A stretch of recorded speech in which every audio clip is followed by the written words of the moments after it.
নমস্কাৰ সুপ্ৰভাত morning live অনুষ্ঠানৰ এটি বিশেষ শিতান জ্যোতিষশাস্ত্ৰৰ শিতানটিৰ মাজলৈ মই নিদিতা শইকীয়াই সকলোকে স্বাগতম জনাইছোঁ।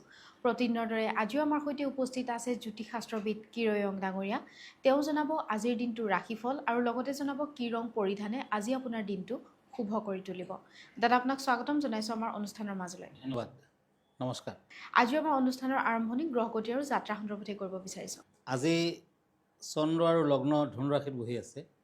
আজি ৰাহু কুম্ভ ৰাশিত বহি আছে, মংগল কেতু সিংহ ৰাশিত বহি আছে। আজিৰ দিনটোত ৰবি বহি আছে বৃষ ৰাশিত।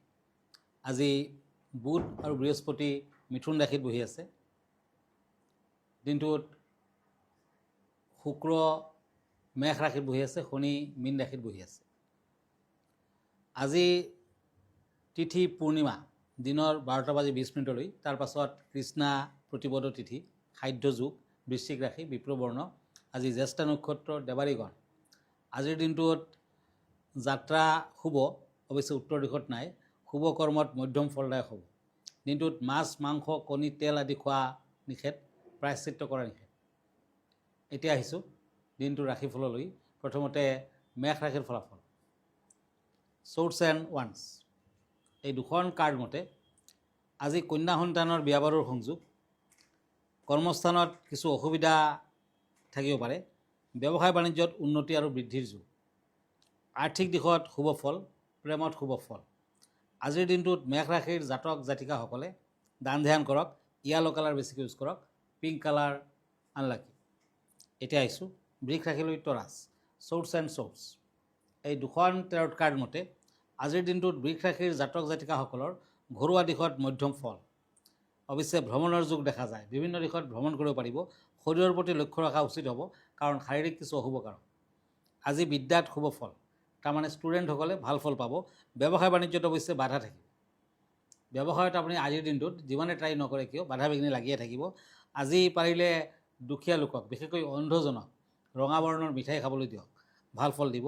হোৱাইট কালাৰ, ৰেড কালাৰ লাকি, অৰেঞ্জ কালাৰ আনলাকি। এতিয়া মিথুন ৰাশি, জেমিনি, পেণ্টাকুলছ এণ্ড চেৰিয়ট। আজি উচ্চ শিক্ষাত বাধা আহিব পাৰে। ভ্ৰমণ নকৰাই ভাল, কাৰণ ভ্ৰমণৰ দিশত কিছু অশুভ বাধা বিঘিনি আদি। আজি যদি কাগজ পত্ৰৰ ব্যৱসায় কৰিছে, যদি কিতাপ পত্ৰ মানে গ্ৰন্থৰ ব্যৱসায় কৰিছে, তেতিয়া ভাল চলিব। নতুন যোগাযোগ আদিত উপকৃত হ'ব। প্ৰেমত শুভ, বিয়া বাৰুৰ যোগাযোগত শুভ। গ্ৰীণ কালাৰ লাকি, পাৰ্পল কালাৰ আনলাকি। এতিয়া কৰ্কট ৰাশি, কেঞ্চাৰ। Sorts and পেণ্টাকুলছ। এই দুখন কাৰ্ড মতে বন্ধুৰ পৰা সহায় সহানুভূতি লাভ। দাম্পত্যত সুখ শান্তি বজাই থাকিব, তাৰমানে দাম্পত্যত শুভ ফল। আজি ব্যৱসায় বাণিজ্যত সফলতা লাভ কৰিব পাৰিব। যিকোনো ধৰণৰ ব্যৱসায়ত যদি আপুনি আগবাঢ়ে, আজিৰ দিনটোত শুভ ফল। টকা পইচা হাতলৈ আহিব, প্ৰাপ্য ধন প্ৰাপ্তিৰ যুগ। আজি কৰ্কট ৰাশিৰ জাতক জাতিকাসকলে দুখীয়া লোকক পাৰিলে ৰুটি খাব দিয়ক, লগত দক্ষিণ আদি দান দিয়ক, মিঠাই আদি দান দিয়ক, ভাল হ'ব। মেৰুণ কালাৰ লাকি, গ্ৰে কালাৰ আনলাকি। হয় দাদা, এই মুহূৰ্তত এখন পত্ৰ হাতত তুলি ল'ব বিচাৰিছোঁ। পত্ৰখনত এগৰাকীয়ে জানিব বিচাৰিছে যে হিন্দু ধৰ্মমতে বিবাহৰ নিমন্ত্ৰণ প্ৰথমে কাক কাক কৰিব লাগে বুলি আপোনাক প্ৰশ্ন কৰিছে। ৰাজস্থানৰ যোধপুৰত এটা মন্দিৰ আছে, ভেৰি ফেমাছ, মানে তাহানিৰ দিনৰ পৰাই মন্দিৰটো আছে আৰু সংৰক্ষণ কৰি ৰখা হৈছে। সেয়া হ'ল গণেশ মন্দিৰ।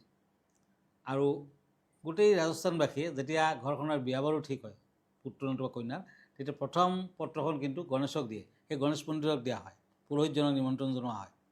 গতিকে হিন্দু ধৰ্মত কোৱা হৈছে প্ৰথম নিমন্ত্ৰণ পত্ৰ গণেশক দিব লাগে, তেতিয়া বিয়াখনত কোনো ধৰণৰ বিঘিনি বাধা আদি নঘটে। দ্বিতীয়তে বিষ্ণু আৰু মা লক্ষ্মীক দিয়া হয়, মা লক্ষ্মীক দিব আৰু বিষ্ণুক দিব, তেতিয়া মাংগলিক কাৰ্য সম্পূৰ্ণ হ'ব। তৃতীয়তে অপশক্তিৰ প্ৰভাৱ যাতে নপৰে, হনুমানক নিমন্ত্ৰণ দিব লাগে। চতুৰ্থতে নিজ কুলদেৱ নতুবা কুলদেৱীক নিমন্ত্ৰণ কৰিব লাগে। পঞ্চমত পিতৃপুৰুষক নিমন্ত্ৰণ দিব লাগে। তেনেকুৱাকৈ বিয়াখনত লাহে লাহে আগুৱাই লাগে। হয়, আমি পৰৱৰ্তী ৰাশিফলৰ মাজলৈ আগবাঢ়ো। ওৱান্স এণ্ড কাপছ। সিংহ ৰাশি, লিঅ'। আজি ব্যৱসায় বাণিজ্যত পৰিকল্পনাৰ মতে অগ্ৰসৰ হ'ব পাৰিব। ঘৰুৱা দিশত শুভ ফল পাব। সন্তানৰ ভৱিষ্যতৰ বাবে কিছু চিন্তা থাকিব। বিদ্যাৰ্থীসকলৰ কিন্তু বাধা আছে। যদি আপুনি ষ্টুডেণ্ট, আজি সতৰ্কতা অৱলম্বন কৰক, বিভিন্ন ধৰণৰ বাধা বিঘিনি দেখুৱাই আছে। প্ৰেমিক প্ৰেমিকাসকলৰ অশুভ, প্ৰেমত প্ৰতাৰিত হ'ব পাৰে, প্ৰেমত সাৱধান থাকক। বিয়া বাৰুৰ ক্ষেত্ৰত বাধা আছে।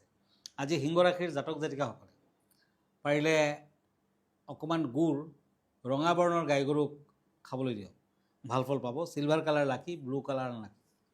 এতিয়া কন্যা ৰাশি, ওৱান্স এণ্ড নাইট অফ শ্ব'ৰ্টছ।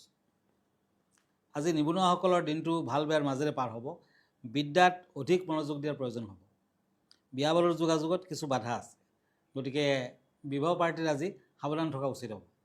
আজি পাৰিলে দেৱ দেৱীৰ মন্দিৰ দৰ্শন কৰক, আৰতি প্ৰদৰ্শন কৰক, ভাল হ'ব। ক্ৰীম কালাৰ লাকি, পিংক কালাৰ আনলাকি। তুলা ৰাশি, লিব্ৰা, শ্ব'ৰ্টছ এণ্ড শ্ব'ৰ্টছ। এই দুখন কাৰ্ড মতে আজি ঘৰত কোনো আত্মীয়ৰ আগমন হ'ব পাৰে। আত্মীয় স্বজনৰ আগমন, আলহীৰ আগমন আৰু আনন্দিত হ'ব। বিয়া বাৰুৰ প্ৰস্তাৱ পাব পাৰে।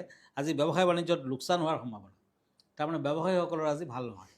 আজিৰ দিনটোত লোহাৰ আঙুঠি পিন্ধক, পাৰ্পল কালাৰ ইউজ কৰক, আনলাকি কালাৰ হ'ব হোৱাইট। বৃশ্চিক ৰাশি, স্কৰপিঅ', শ্ব'ৰ্টছ এণ্ড ওৱান্স। এই দুখন কাৰ্ড মতে আজি ব্যৱসায় বাণিজ্যত জামেলা থাকিব পাৰে। আৰ্থিক দিশত জটিল পৰিস্থিতিৰ সৃষ্টি হ'ব পাৰে, সাৱধান হওক। চাকৰিয়ালসকলৰ বাবে অৱশ্যে শুভ। বিদ্যাত মধ্যম ফল। আজি গল্ডেন কালাৰ লাকি, য়েলো কালাৰ আনলাকি। হয় দাদা, আজি এই বিষয় কেনেধৰণৰ আছে আমাৰ দৰ্শকসকলৰ বাবে? হয়, আজিৰ বিষয়টো হৈছে জগন্নাথ দেৱৰ স্নান যাত্ৰা।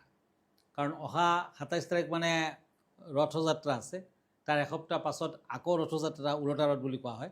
কিন্তু ইয়াৰ আগত জগন্নাথ দেৱৰ স্নান যাত্ৰা আজিৰ দিনটো 11/6/2025 শ্ৰী শ্ৰী জগন্নাথ দেৱৰ স্থান যাত্ৰা।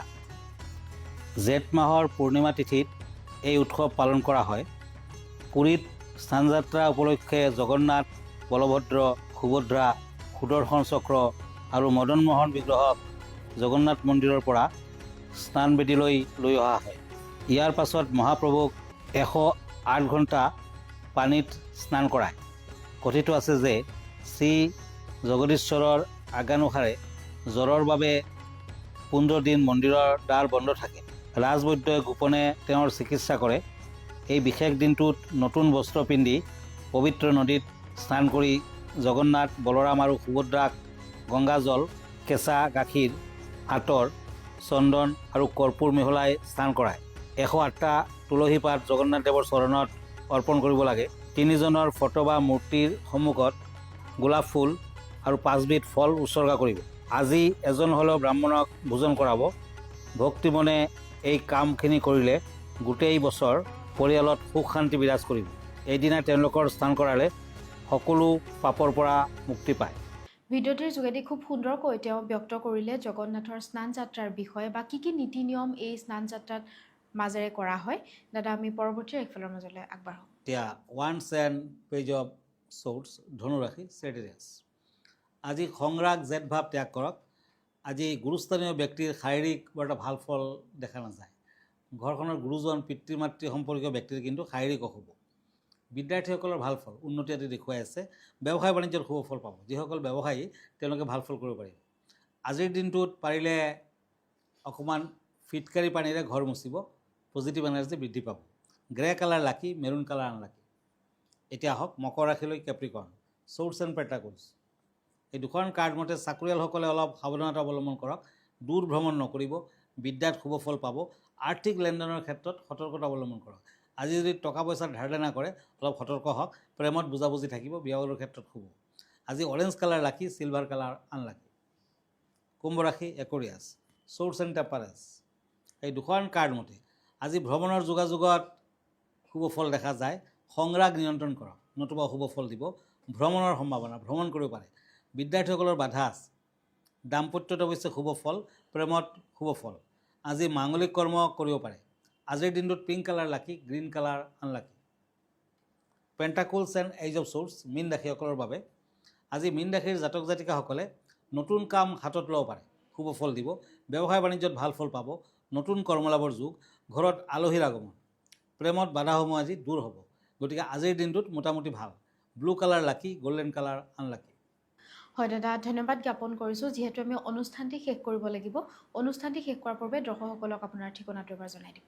হয়, আপুনি যদি ফেচবুক পেজত মোক চাৰ্চ কৰে, কিৰোয়াং ৰত্ন কুবেৰ বুলি চাৰ্চ কৰিব পাৰে। মই ইনষ্টাগ্ৰামত আছোঁ, মই ইউটিউবতো আছোঁ। আমাৰ ঠিকনা এষ্ট্ৰলজাৰ কিৰোয়াং, Ratna Kuber gems and jewellery, Paltan Bazaar, Manipuri বস্তি, গুৱাহাটী 7। ফোন নম্বৰটো হ'ল 8822911171। আৰু এটা নম্বৰ হ'ল 908593 49309। আমাৰ ইমেইল এড্ৰেছটো হ'ল kiroyangastrologer@kiroyang.com। ধন্যবাদ, নমস্কাৰ। আৰু ইয়াৰ লগে লগে মই নিতা শইকীয়া জ্যোতিষশাস্ত্ৰ শিতান্তিৰ পৰা বিদায় লৈছোঁ। ধন্যবাদ।